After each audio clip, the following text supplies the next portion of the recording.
spectacular. It's all set to go. The permitting is gotten.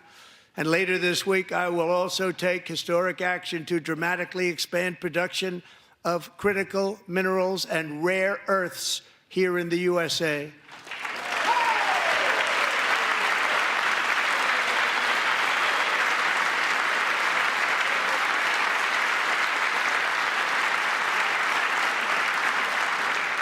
To further combat inflation, we will not only be reducing the cost of energy, but will be ending the flagrant waste of taxpayer dollars.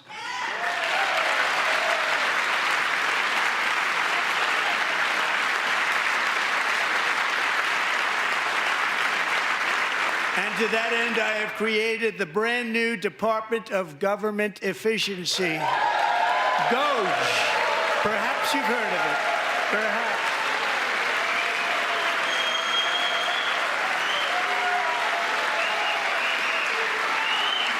Which is headed by Elon Musk, who is in the gallery tonight.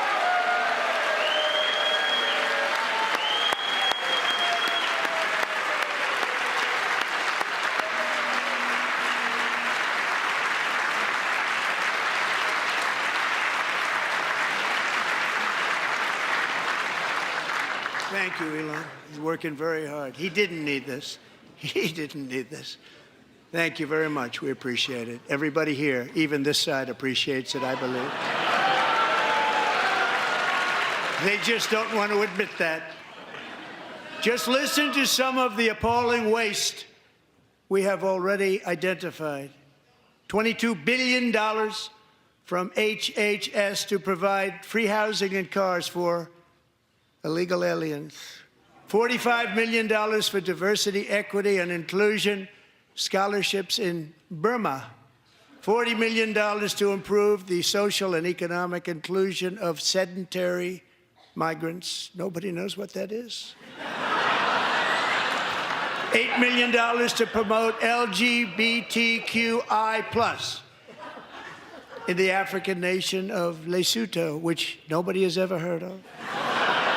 $60 million for indigenous peoples and Afro-Colombian empowerment in Central America, $60 million. $8 million for making mice transgender.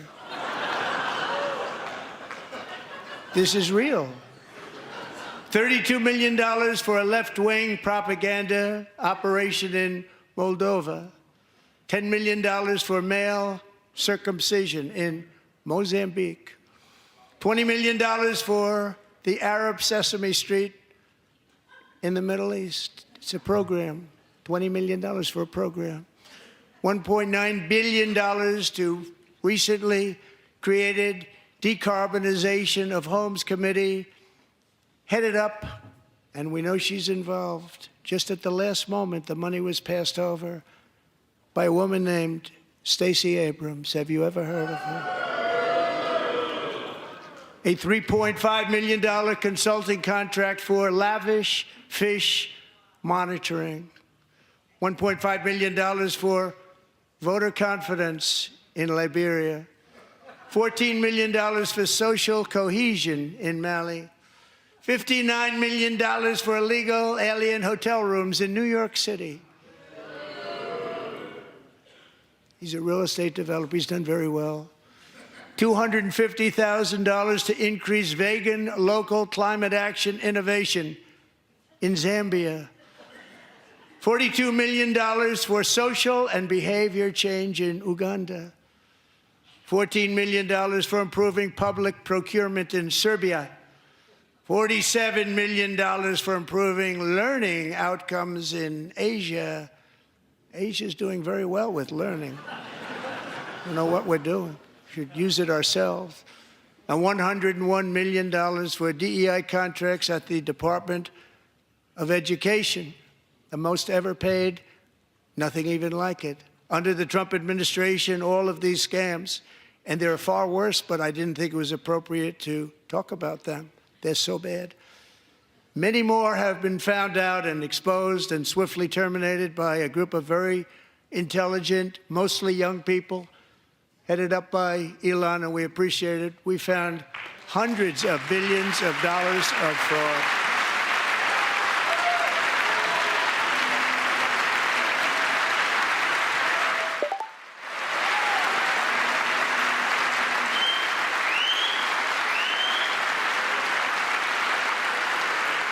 And we've taken back the money and reduced our debt to fight inflation and other things.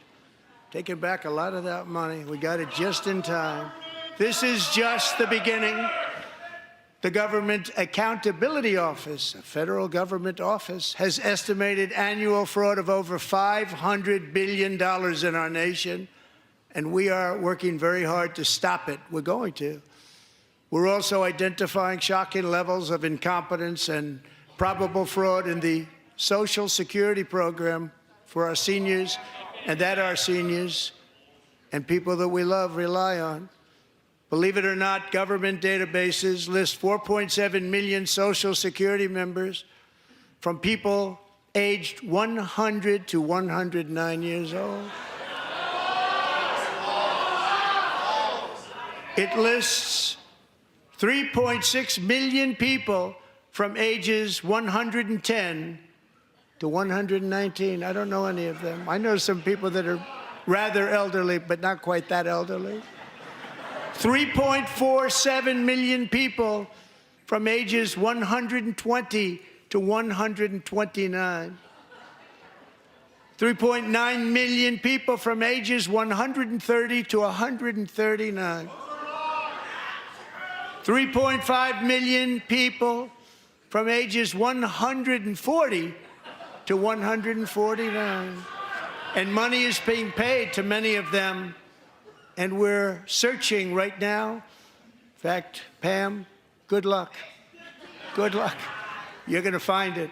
But a lot of money is paid out to people because it just keeps getting paid, and nobody does. And it really hurts Social Security and hurts our country. 1.3 million people from ages 150 to 159, and over 130,000 people, according to the Social Security databases, are age over 160 years old. We have a healthier country than I thought, Bobby.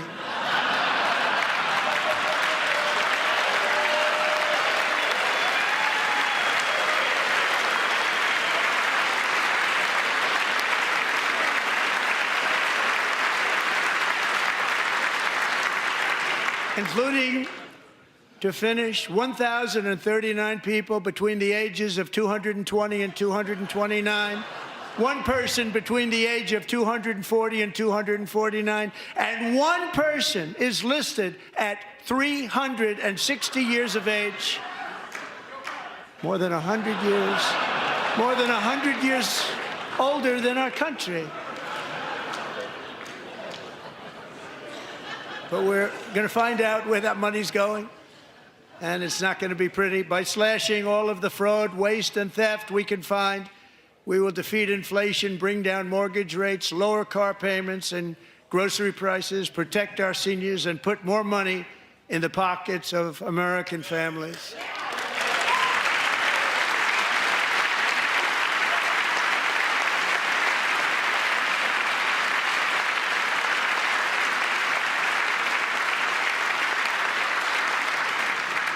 And today, interest rates took a beautiful drop, big, beautiful drop. It's about time. And in the near future, I want to do what has not been done in 24 years, balance the federal budget. We're going to balance it.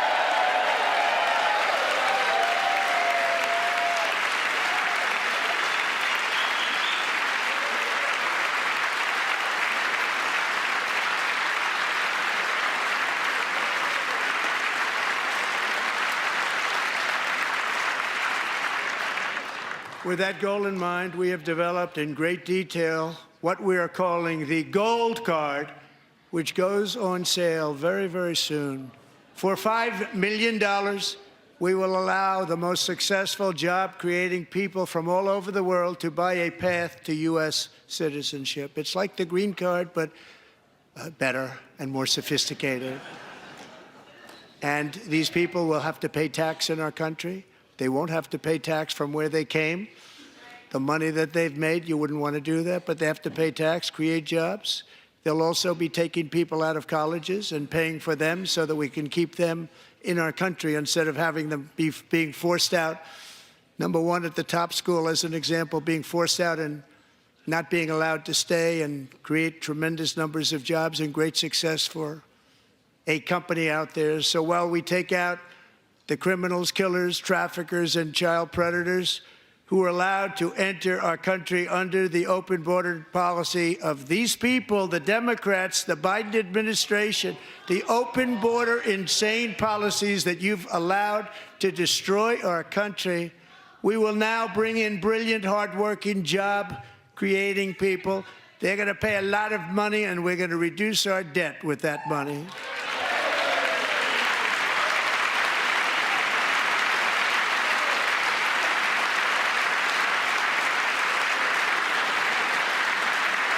Americans have given us a mandate for bold and profound change. For nearly 100 years, the federal bureaucracy has grown until it has crushed our freedoms, ballooned our deficits, and held back America's potential in every possible way. The nation founded by pioneers and risk-takers now drowns under millions and millions of pages of regulations and debt. Approvals that should take 10 days to get instead take 10 years, 15 years, and even 20 years before you're rejected. Meanwhile, we have hundreds of thousands of federal workers who have not been showing up to work. My administration will reclaim power from this unaccountable bureaucracy, and we will restore true democracy to America again.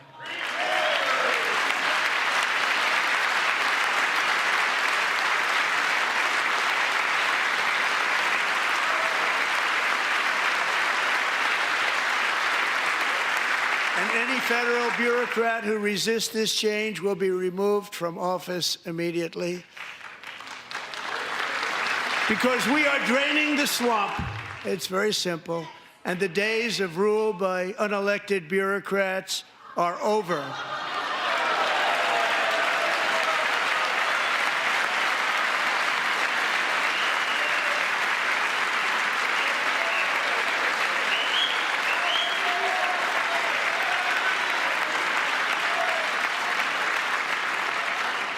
And the next phase of our plan to deliver the greatest economy in history is for this Congress to pass tax cuts for everybody. They're in there. They're waiting for you to vote. And I'm sure that the people on my right, I don't mean the Republican right, but my right here, I'm sure you're going to vote for those tax cuts, because otherwise I don't believe the people will ever vote you into office. So I'm doing you a big favor by telling you that. But I know this group is going to be voting for the tax.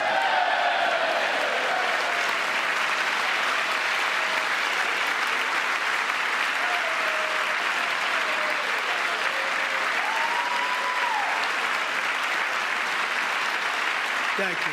It's a very, very big part of our plan. We had tremendous success in our first term with it. A very big part of our plan. We're seeking permanent income tax cuts all across the board. And to get urgently needed relief to Americans hit especially hard by inflation, I'm calling for no tax on tips, no tax on overtime, and no tax on Social Security benefits for our great seniors.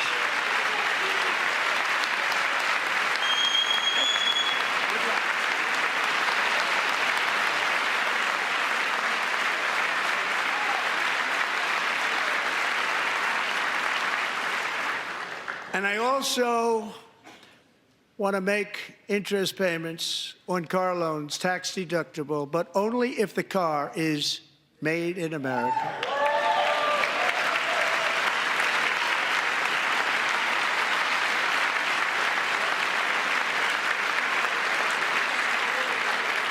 And by the way, we're going to have growth in the auto industry like nobody's ever seen. Plants are opening up all over the place. Deals are being made. Never seen. That's a combination of the election win and tariffs. It's a beautiful word, isn't it? That, along with our other policies, will allow our auto industry to absolutely boom. It's going to boom. Spoke to the majors today, all three, the top people, and they're so excited. In fact, already numerous car companies have announced that they will be building massive automobile plants in America, with Honda just announcing a new plant in Indiana, one of the largest anywhere in the world.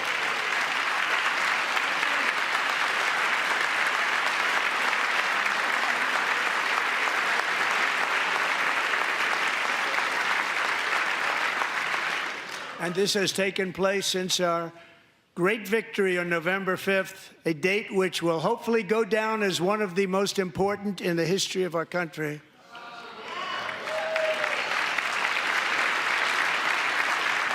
In addition, as part of our tax cuts, we want to cut taxes on domestic production and all manufacturing. And just as we did before, we will provide 100% expensing. It will be retroactive to January 20th, 2025.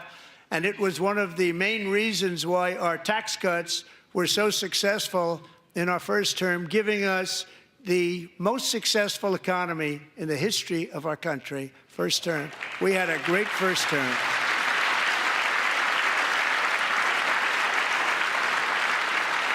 If you don't make your product in America, however, under the Trump administration, you will pay a tariff, and in some cases, a rather large one. Other countries have used tariffs against us for decades, and now it's our turn to start using them against those other countries.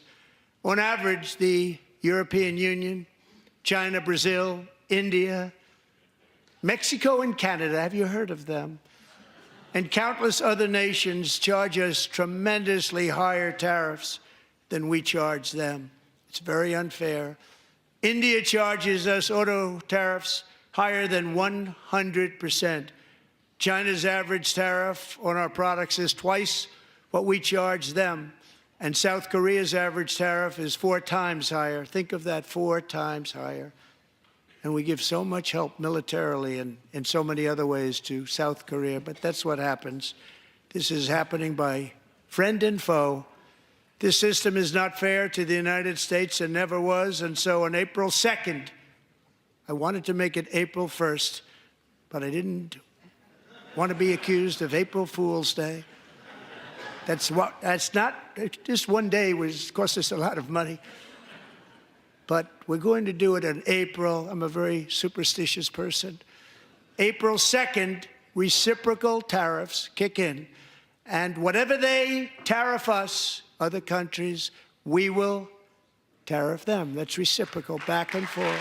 Whatever they tax us, we will tax them. If they do non-monetary tariffs to keep us out of their market, then we will do non-monetary barriers to keep them out of our market. There's a lot of that, too. They don't even allow us in their market. We will take in trillions and trillions of dollars and create jobs like we have never seen before. I did it with China, and I did it with others, and the Biden administration couldn't do anything about it because there was so much money they couldn't do anything about it. We have been ripped off for decades by nearly every country on earth, and we will not let that happen any longer.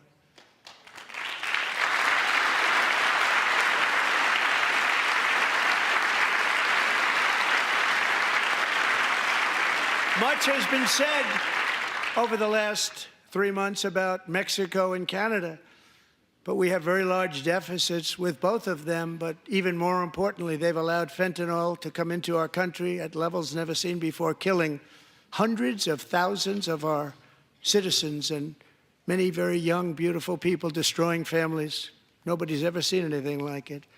They are, in effect, receiving subsidies of hundreds of billions of dollars. We pay subsidies to Canada and to Mexico of hundreds of billions of dollars, and the United States will not be doing that any longer. We're not going to do it any longer.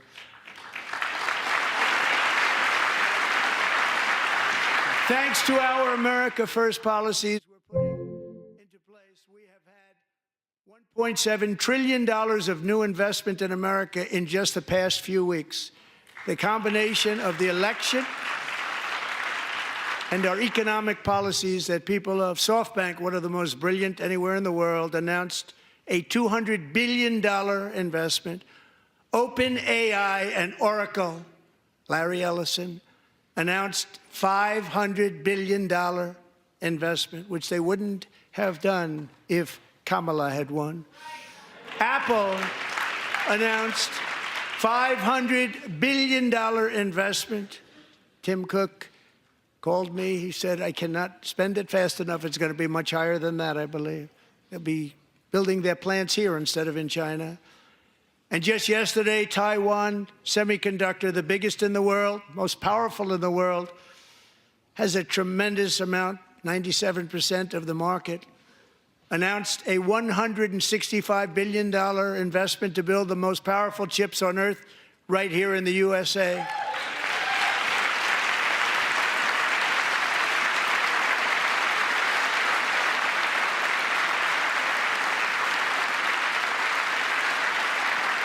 And we're not giving them any money. Your CHIPS Act is a horrible, horrible thing. We give hundreds of billions of dollars, and it doesn't mean a thing. They take our money and they don't spend it. All that meant to them, we're giving them no money. All that was important to them was they didn't want to pay the tariffs, so they came and they're building, and many other companies are coming. We don't have to give them money. We just want to protect our businesses and our people. And they will come because they won't have to pay tariffs if they build in America. So it's very amazing. You should get rid of the CHIP Act, and whatever's left over, Mr. Speaker, you should use it to reduce debt or any other reason you want to.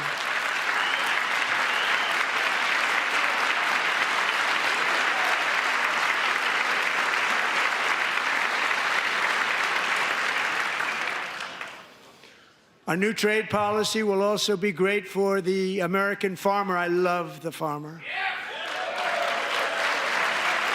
Who will now be selling into our home market, the USA, because nobody is going to be able to compete with you. Because there's goods that come in from other countries and companies. They're really in a bad position in so many different ways. They're uninspected. They may be very dirty and disgusting, and they come in and they pour in, and they hurt our American farmers. The tariffs will go on agricultural product coming into America, and our farmers, starting on April 2nd, it may be a little bit of an adjustment period. We had that before when I made the deal with China, $50 billion of purchases, and I said, just bear with me, and they did. They did. Probably have to bear with me again, and this will be even better. That was great. The problem with it was that Biden didn't enforce it. He didn't enforce it. $50 billion of purchases, and we were doing great, but Biden did not enforce it, and it hurt our farmers. But our farmers are going to have a field day right now. So to our farmers, have a lot of fun. I love you too. I love you too. It's all going to happen.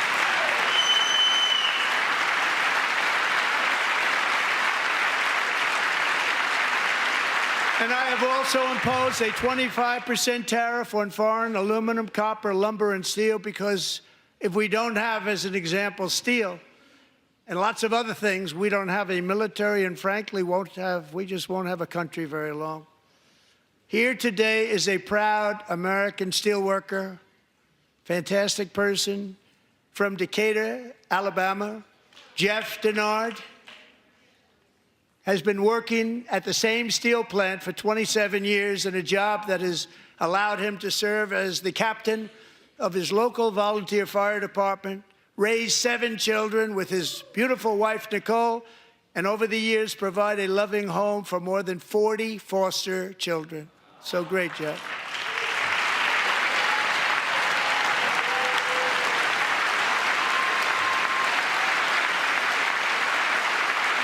Thank you, Jeff. Thank you, Jeff.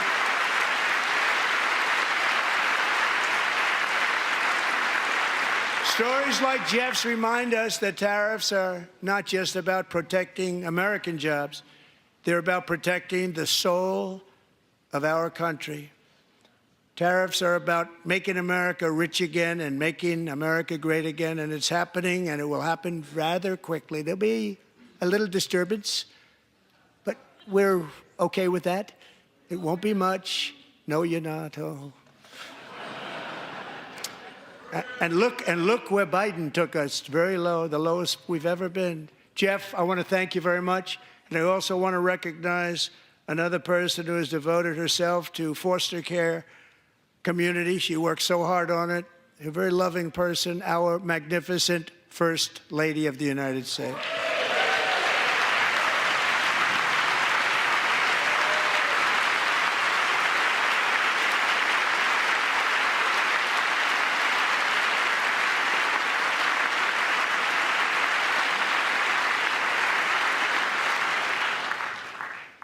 Melania's work has yielded incredible results, helping prepare our nation's future leaders as they enter the workforce.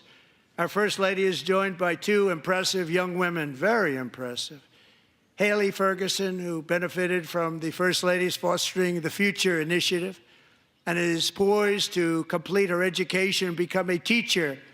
And Elliston Berry, who became a victim of an illicit deepfake image produced by a peer.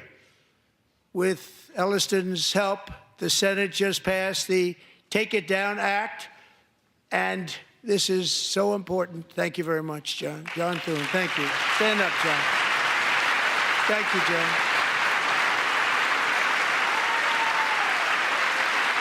Thank you all very much.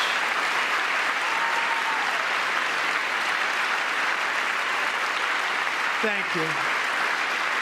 And thank you to John Thune and the Senate. Great job. To criminalize the publication of such images online is a terrible, terrible thing. And once it passes the House, I look forward to signing that bill into law. Thank you. And I'm going to use that bill for myself, too, if you don't mind. Because nobody gets treated worse than I do online. Nobody. That's great. Thank you very much to the Senate. Thank you. But if we truly care about protecting Americans' children, no step is more crucial than securing America's borders. Over the past 4 years, 21 million people poured into the United States. Many of them were murderers, human traffickers, gang members, and other criminals from the streets of dangerous cities all throughout the world. Because of Joe Biden's insane and very dangerous open border policies, they are now strongly embedded in our country, but we are getting them out and getting them out fast.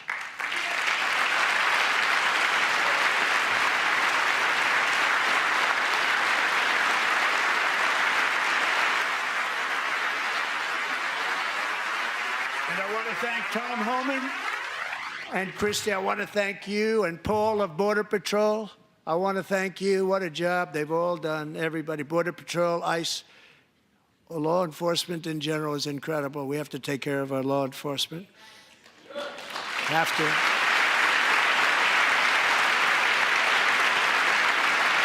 Last year,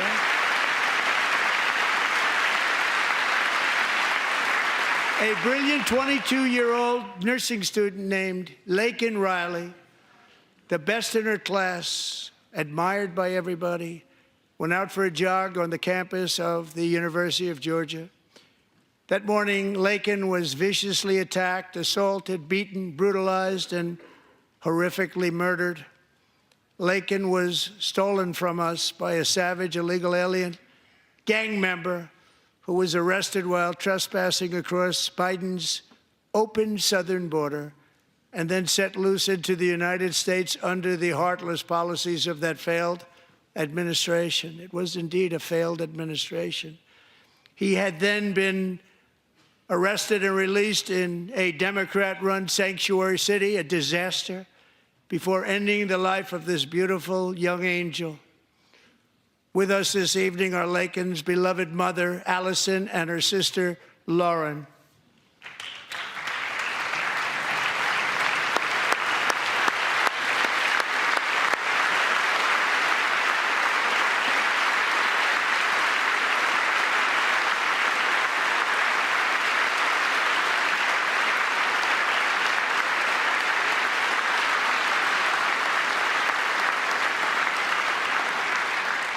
Last year, I told Laken's grieving parents that we would ensure their daughter would not have died in vain. That's why the very first bill I signed into law as your 47th president mandates the detention of all dangerous criminal aliens who threaten public safety. It's a very strong, powerful act.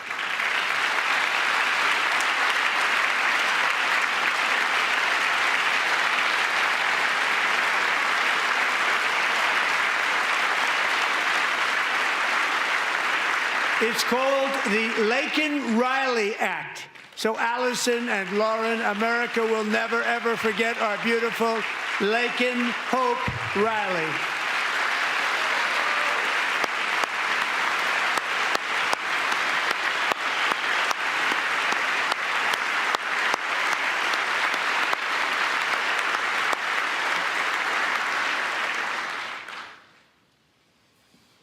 Thank you very much. Since taking office, my administration has launched the most sweeping border and immigration crackdown in American history, and we quickly achieved the lowest numbers of illegal border crossers ever recorded. Thank you.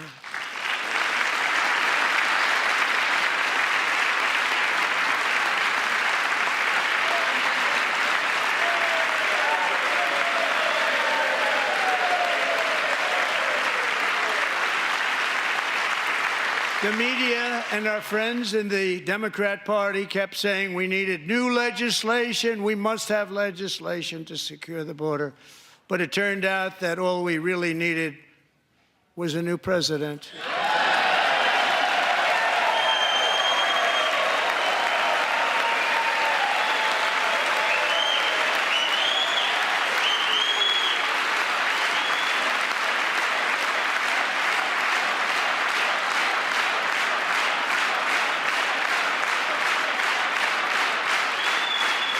Thank you. Joe Biden didn't just open our borders, he flew illegal aliens over them to overwhelm our schools, hospitals, and communities throughout the country. Entire towns like Aurora, Colorado, and Springfield, Ohio, buckled under the weight of the migrant occupation and corruption like nobody's ever seen before. Beautiful towns destroyed. Now, just as I promised in my inaugural address, we are achieving the great liberation of America.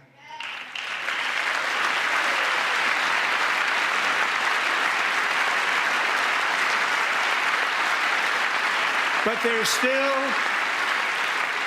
is much work to be done. Here tonight is a woman I have gotten to know, Alexis Nungari from Houston. Wonderful woman. Last June, Alexis's 12-year-old daughter, her precious Jocelyn, walked to a nearby convenience store. She was kidnapped, tied up, assaulted for 2 hours under a bridge, and horrifically murdered. Arrested and charged with this heinous crime are 2 illegal alien monsters from Venezuela, released into America by the last administration through their ridiculous open border. The death of this beautiful 12-year-old girl and the agony of her mother and family touched our entire nation greatly. Alexis, I promised that we would always remember your daughter, your magnificent daughter, and earlier tonight I signed an order keeping my word to you. One thing I have learned about Jocelyn is that she loved animals so much. She loved nature. Across Galveston Bay, from where Jocelyn lived in Houston, you will find a magnificent national wildlife refuge, a pristine, peaceful, 34,000-acre sanctuary for all of God's creatures on the edge of the Gulf of America. Alexis, moments ago, I formally renamed that refuge in loving memory of your beautiful daughter, Jocelyn. So, Mr. Vice President, if you would, may I have the order?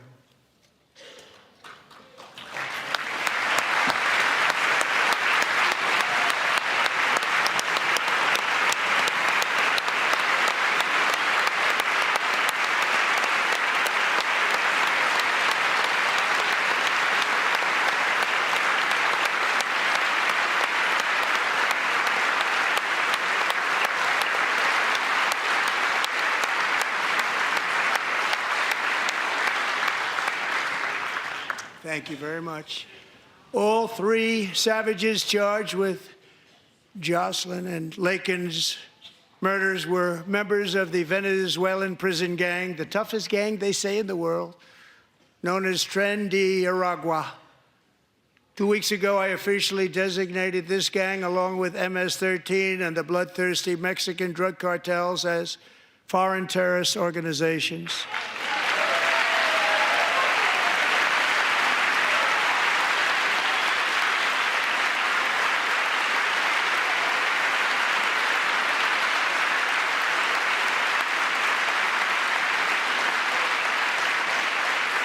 They are now officially in the same category as ISIS, and that's not good for them. Countless thousands of these terrorists were welcomed into the U.S. by the Biden administration.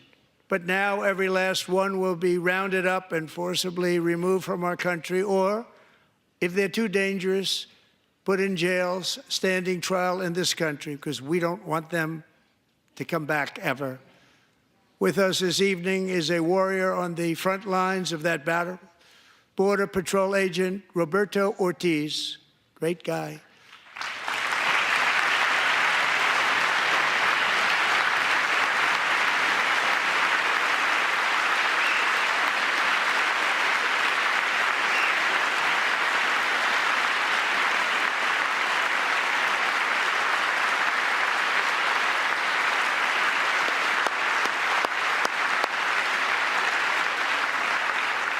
In January, Roberto and another agent were patrolling by the Rio Grande near an area known as Cartel Island. Doesn't sound too nice to me.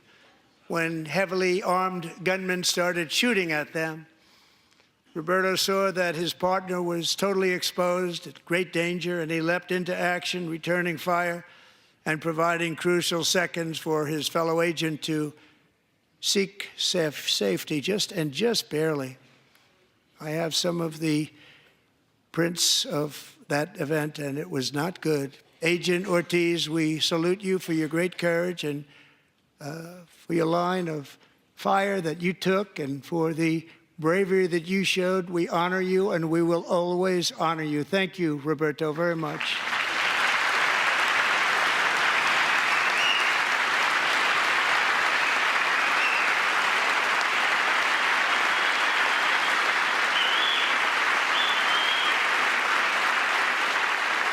Thank you, Roberto. And I actually got to know him on my many calls to the border. He's a great gentleman. The territory to the immediate south of our border is now dominated entirely by criminal cartels that murder, rape, torture, and exercise total control. They have total control over a whole nation, posing a grave threat to our national security. The cartels are waging war in America, and it's time for America to wage war on the cartels, which we are doing.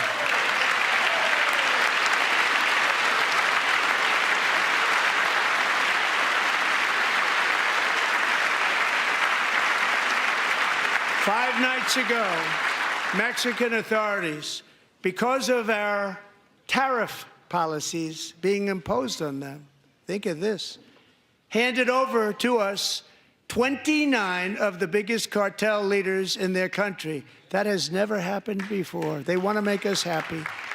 First time ever. But we need Mexico and Canada to do much more than they've done, and they have to stop the fentanyl and drugs pouring into the USA. They're going to stop it. I have sent Congress a detailed funding request laying out exactly how we will eliminate these threats to protect our homeland and complete the largest deportation operation in American history, larger even than current record holder, President Dwight D. Eisenhower, a moderate man, but someone who believed very strongly in borders. Americans expect Congress to send me this funding without delay so I can sign it into law. So, Mr. Speaker, John Thune, both of you, I hope you're going to be able to do that, Mr. Speaker. Thank you. Mr. Leader, thank you. Thank you very much. And let's get it to me. I'll sign it so fast, you won't even believe it.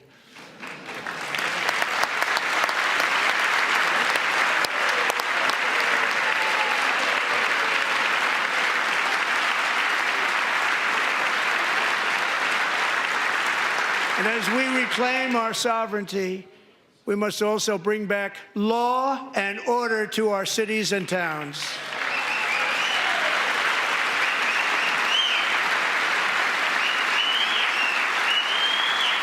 In recent years, our justice system has been turned upside down by radical left lunatics.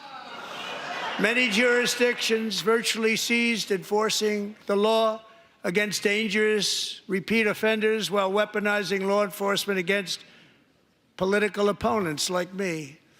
My administration has acted swiftly and decisively to restore fair, equal, and impartial justice under the constitutional rule of law, starting at the FBI and the DOJ. Pam, good luck. Kash, wherever you may be, good luck. Good luck. Pam Bondi, good luck. So important. Going to do a great job. Kash, thank you. Thank you, Kash.